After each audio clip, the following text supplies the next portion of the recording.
Guys, kain tayo. Dalagang bukid. Prito, tsaka pakbit. Kain naman ng guys lang ngayon. Walang budget. Yan lang ang ating ulam.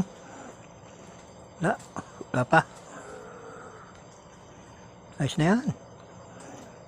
Ba? Sarap din yan. Sarap yan, ulam. Diba guys?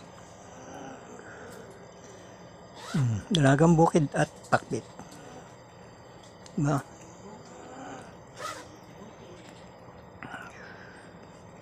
Dalagang bukid. Kaya lang na ito tayo sa hindi sa bukid. Dalagang bukid ang ulam. Kain na. Samahan nyo ako ngayon guys. Sobra ito. Kaya na. Kain na. Dah.